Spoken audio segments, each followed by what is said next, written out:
हाँ तो भाई एग्जाम का मौसम चल रहा है और एग्जाम के मौसम में अपन सॉल्यूशन की बात कर रहे हैं। तो सॉल्यूशन में कई सारी चीजें अपन पढ़ चुके हैं। अब जो हमारे पास लास्ट सेकंड टॉपिक आ रहा है वो है कॉलीगेटिव प्रॉपर्टी की कॉलीगेटिव प्रॉपर्टी होती क्या है। कॉलीगेटिव प्रॉपर्टी को अपन पूरा डिटेल में पढ़ने वाले हैं और इससे क्वेश्चन क्या बनने वाले हैं वो भी देखने वाले हैं। तो चलिए शुरू करते हैं।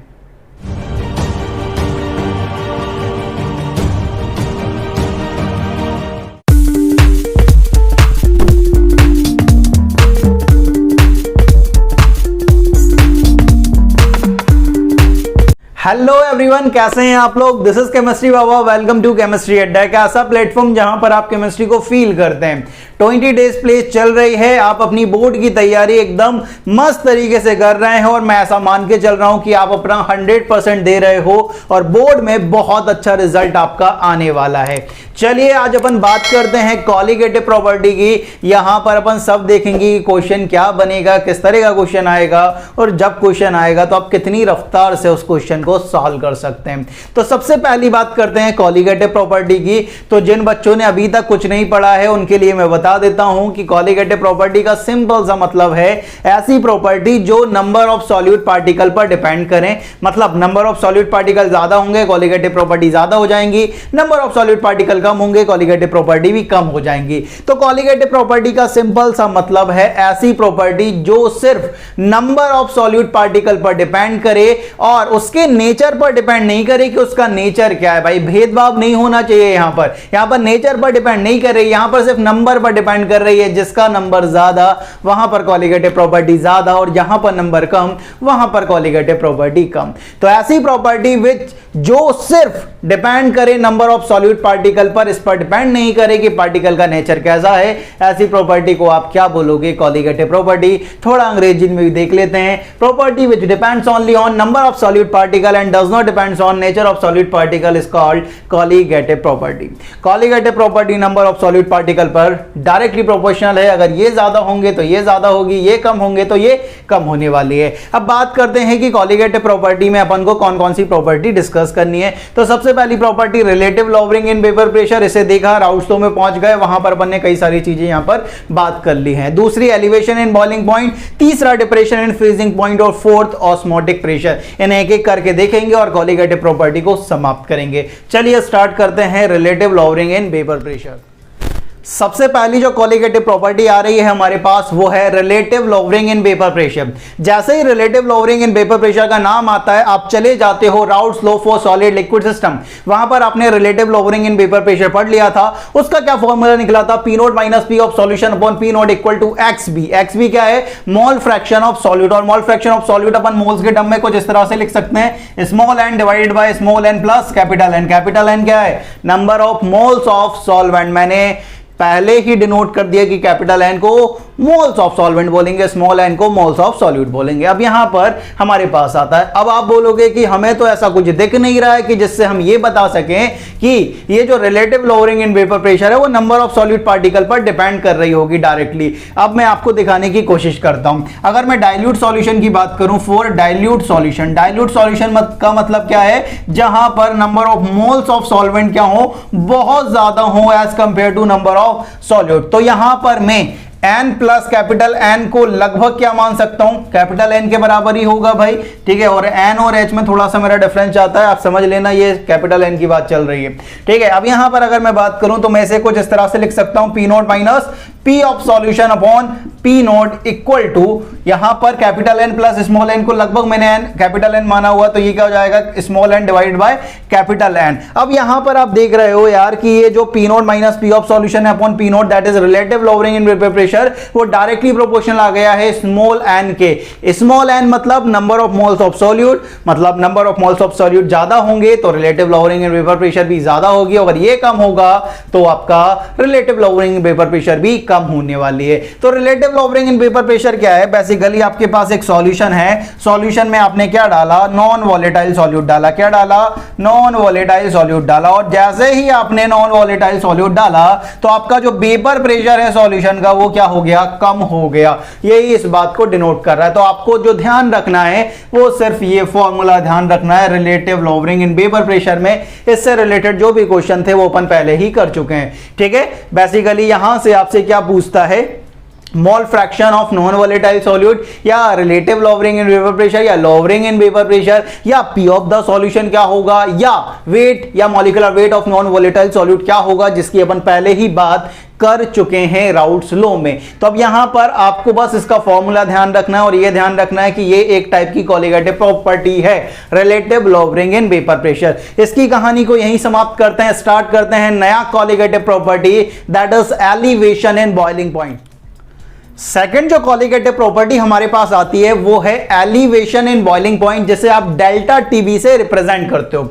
अब ये एलिवेशन इन बॉइलिंग पॉइंट क्या है, जैसे कि आपके पास एक सॉल्यूशन है यार, सॉल्यूशन में आपने क्या करा, नॉन वॉलेटाइल सॉल्यूट ऐड करा। अब नॉन वॉलेटाइल सॉल्यूट ऐड करोगे तो उसका वेपर प्रेशर क्या हो जाएगा, कम हो जाएगा, वेपर प्रेशर ऑफ सॉल्यूशन कम हो जाएगा, डिक्रीज हो जाएगा, और उस सॉल्यूशन का जो बॉइलिंग पॉइंट है वो क्या हो जाएगा, बढ़ जाएगा, मतलब उसमें एलिवेशन आ जाएगा। एलिवेशन इन बॉइलिंग पॉइंट एक कॉलिगेटिव प्रॉपर्टी है, याद रखना है। बॉइलिंग पॉइंट एक कॉलिगेटिव प्रॉपर्टी नहीं है, एलिवेशन इन बॉइलिंग पॉइंट की बॉइलिंग पॉइंट में कितना इंक्रीमेंट हुआ है, कितना एलिवेशन हुआ है, वो एक कॉलिगेटिव प्रॉपर्टी है।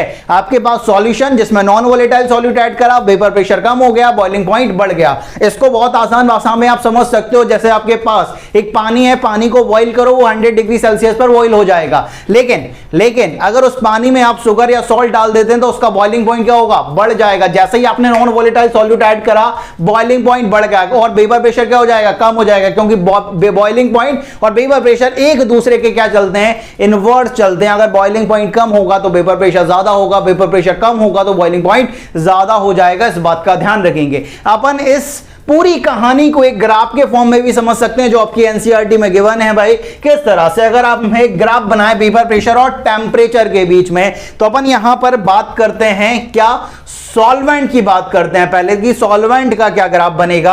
अब आप जानते हो कि सॉल्वेंट का ग्राफ कैसा आएगा कि जैसे जैसे मैं टेम्परेचर को बढ़ाऊंगा वैसे वैसे मेरा वेपर प्रेशर क्या होगा, सॉल्वेंट का बढ़ेगा। ये मैंने किसके लिए बना लिया, सॉल्वेंट के लिए बना लिया। अगर मैं ये ग्राफ सॉल्यूशन के लिए बनाऊं तो उसका ग्राफ सॉल्वेंट से क्या आएगा, कम आएगा, क्योंकि सॉल्वेंट से हमेशा कम सॉल्यूशन का वेपर प्रेशर होगा, क्योंकि उसमें नॉन वॉलेटाइल सॉल्यूट प्रेजेंट होगा। तो अगर मैं सॉल्वेंट का बनाना चाहूं तो सॉल्वेंट का ग्राफ कुछ इस तरह से आएगा भाई, इस तरह से आएगा। ये सॉल्यूशन का ग्राफ है जिसमें नॉन वॉलेटाइल सॉल्यूट है, जिसमें क्या है भाई, नॉन वॉलेटाइल सॉल्यूट है। नॉन वॉलेटाइल सॉल्यूट है तो वेपर प्रेशर तो कम होना है। अब बात करते हैं कि ये बॉइलिंग पॉइंट होता क्या है। ये बॉइलिंग पॉइंट होता क्या है कि आपको जो डेफिनेशन याद है बचपन में 9th-10th पर कि भाई जिस पर कोई सब्सटेंस बॉइल होना स्टार्ट कर दे उस टेम्परेचर को बॉइलिंग पॉइंट बोलते हैं। ये बहुत गलत और बहुत बेकार टाइप की डेफिनेशन है जो तुमने याद करके रखी है। तो एक्चुअल में बॉइलिंग पॉइंट का मतलब क्या होता है, उस चीज को समझो। बॉइलिंग पॉइंट का मतलब एक ऐसा टेम्परेचर जिस पे जो भी सब्सटेंस आपने लिया है उसका वेपर प्रेशर और एटमॉस्फेरिक प्रेशर बराबर हो जाए तो उस टेम्परेचर को तुम क्या नाम दोगे, boiling point. It is the temperature at which vapour pressure of solution become equal to atmospheric pressure. जो भी सॉल्यूशन है उसका वेपर प्रेशर और एटमॉस्फेरिक प्रेशर अगर बराबर हो जाए जिस टेम्परेचर पर, उस टेम्परेचर को आप कहोगे कि उस सब्सटेंस का वो बॉइलिंग पॉइंट है। अब सपोज मान लेते हैं कि जो एटमॉस्फेरिक टेम्परेचर है वो यहां पर 1 atm आ रहा है, यहां पर 1 atm का प्रेशर है, यही एटमॉस्फेरिक प्रेशर है बेसिकली। तो अब यहां पर आप देख रहे हो इस ग्राफ को अगर मैं थोड़ा सा बढ़ा देता हूं, ठीक है, तो यहां पर आप देख रहे हो कि इस टेम्परेचर पर ये हमारा क्या है, सॉल्वेंट का जो वेपर प्रेशर है और एटमॉस्फेरिक प्रेशर है वो बराबर हो गया। मतलब ये जो टेम्परेचर होगा वो क्या होगा हमारे पास, बॉइलिंग पॉइंट ऑफ सॉल्वेंट। ये क्या होगा हमारे पास, बॉइलिंग पॉइंट ऑफ सॉल्वेंट, ठीक है। और ये इस टेम्परेचर पर क्या हुआ कि सॉल्यूशन का वेपर प्रेशर और एटमॉस्फेरिक प्रेशर बराबर हो गया। तो ये जो टेम्परेचर होगा भाई ये हमारे पास क्या होगा, बॉइलिंग पॉइंट ऑफ सॉल्यूशन। और जैसे ही आपने सॉल्वेंट था उसमें नॉन वॉलेटाइल सॉल्यूट ऐड करा तो आपका जो बॉइलिंग पॉइंट था उसमें एलिवेशन आ गया। कितना एलिवेशन आया, इतना। और एलिवेशन इन बॉइलिंग पॉइंट को आप किससे रिप्रेजेंट कर रहे हो, डेल्टा टीबी से। ये आपके पास डेल्टा टीबी है, इतना एलिवेशन आया है। आपके पास सॉल्वेंट था प्योर, उसमें नॉन वोलेटाइल सॉल्यूट ऐड करा तो आपका एलिवेशन आया, एलिवेशन कितना आया, डेल्टा टीबी। अब आपसे कोई पूछे कि बॉइलिंग पॉइंट ऑफ सॉल्यूशन कितना होगा, टीबी ऑफ सॉल्यूशन कितना होगा, उसकी बात करते हैं। टीबी ऑफ सॉल्यूशन किसके बराबर होगा कि अगर आपके पास सॉल्वेंट का बॉइलिंग पॉइंट है, उसमें आप अगर elevation in boiling point add कर देते हो तो आप यहां पर पहुंच जाओगे। मतलब ये किसके बराबर होगा, TB of solvent plus delta TB, elevation in boiling point. अब बात करते हैं कि ये डेल्टा टीबी किसके बराबर होगा। एक्सपेरिमेंटली करा, अपन ने एक्सपेरिमेंट करा तो और पता चला कि ये डेल्टा टीबी होता है वो डायरेक्टली प्रोपोर्शनल होता है मोलेलिटी के। किसके प्रोपोर्शनल होता है, मोलेलिटी के। और मोलेलिटी आप जानते हो, आप इस तरह से लिख सकते हो मोलेलिटी को, डेल्टा टीबी डायरेक्टली प्रोपोर्शनल होगा। मोलेलिटी का डेफिनेशन क्या होता है, number of moles of solute. तुम्हें भी याद होना चाहिए दोस्त, number of moles of solute upon weight of solvent in KG, upon weight of solvent in KG. अब यहां पर देख रहे हो कि ये जो डेल्टा टीबी है वो number of moles of solute के डायरेक्टली प्रोपोर्शनल आ गया है। मतलब अगर number of moles of solute ज्यादा होंगे तो ये जो एलिवेशन होगा वो भी ज्यादा होगा, क्योंकि जितने number of moles of solute ज्यादा होंगे उतना ये डेल्टा टीबी ज्यादा होगा, और जितना डेल्टा टीबी आएगा उतना वही तो एलिवेशन इन बॉइलिंग पॉइंट है। ठीक है, वही तो ज्यादा होगा भाई। ठीक है, अब यहां पर अपन इस तरह से कर सकते हैं, इस प्रोपोर्शनलिटी साइन को हटाया, एक कांस्टेंट आया हमारे पास, तो डेल्टा टीबी इक्वल टू के बी इंटू एम।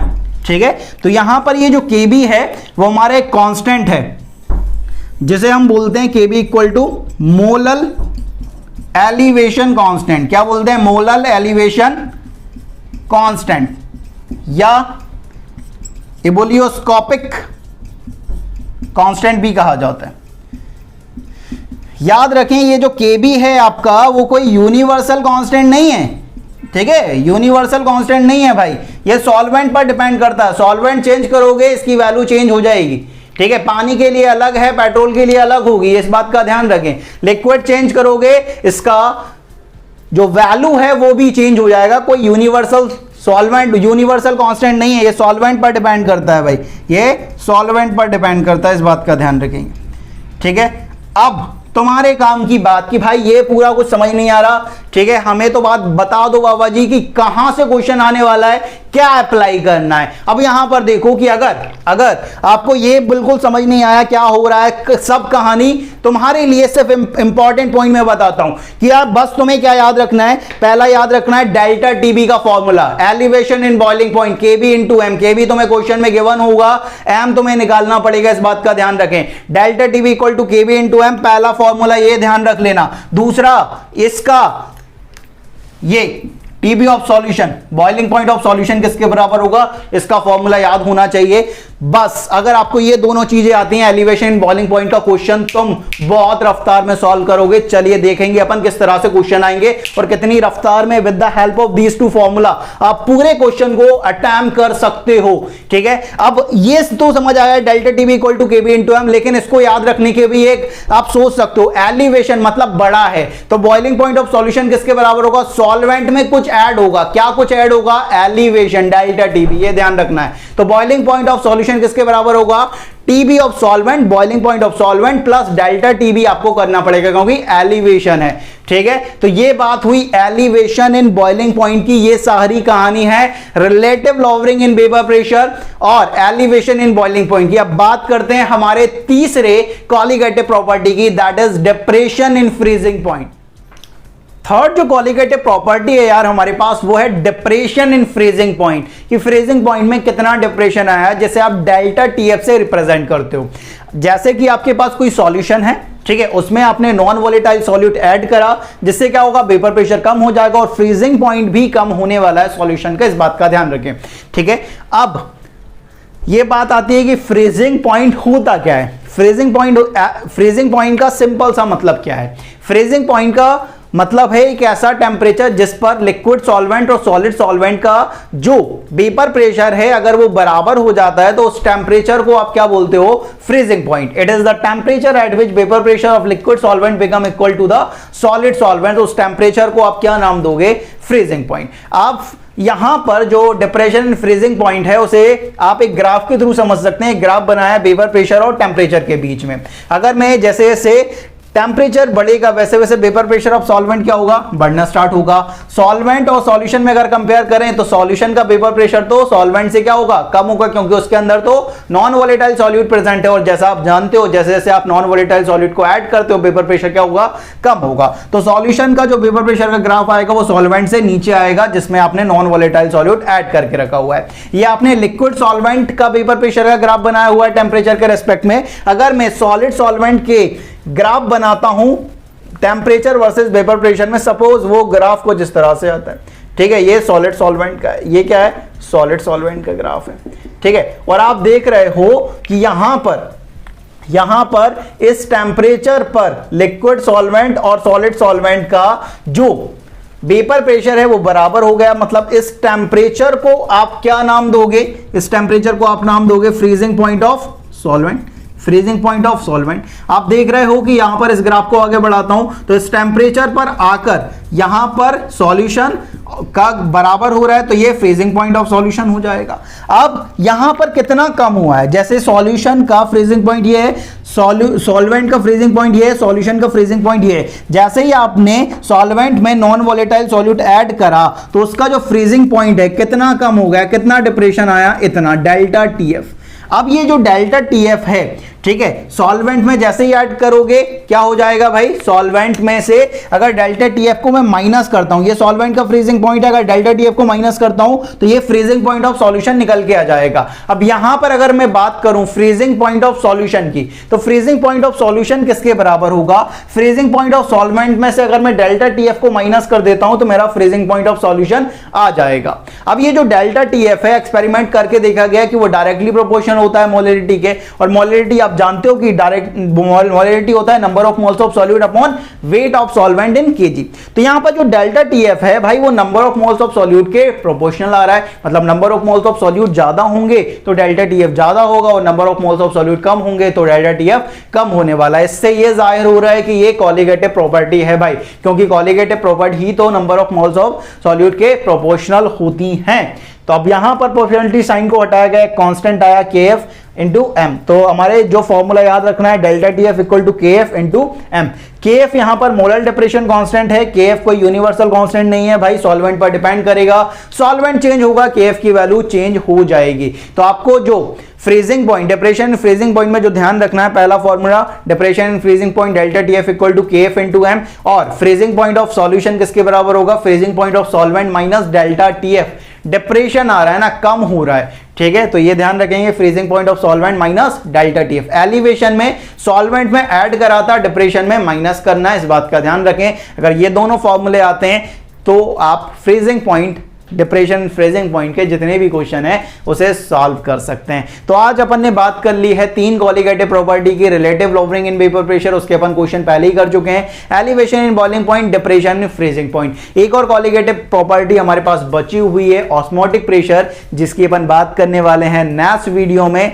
लेकिन याद रहे भाई, मेहनत पूरी ईमानदारी से करना है। ये 20 दिन तुम्हें मुझे देना है, मैं आपको रिजल्ट दूंगा, ठीक है। बात वही है कि अगर आप मेहनत करोगे तो आपका रिजल्ट आ जाएगा, मेहनत नहीं करोगे भाई तो रिजल्ट नहीं आएगा। और अभी भी अगर मेहनत नहीं कर रहे हो तो भाई बहुत गलत बात है ये, ठीक है। आपके पेपर बिल्कुल सामने खड़े हुए हैं और आप अभी भी मेहनत नहीं कर रहे हो तो भाई अब आप कुछ नहीं कर सकते, सिंपल सा बात है, ठीक है, सिंपल सी बात है। अब आप कुछ नहीं कर सकते, आप एकदम पूरा डेड हो चुके हो, ठीक है। तो उसका कोई लॉजिक ही नहीं बनता है। अगर आप मेहनत कर रहे हो तो आपका रिजल्ट जरूर आने वाला है। तो इस वीडियो में इतना ही, मिलते हैं नेक्स्ट वीडियो में, तब तक के लिए पढ़ते रहें। जय हिंद, जय भारत।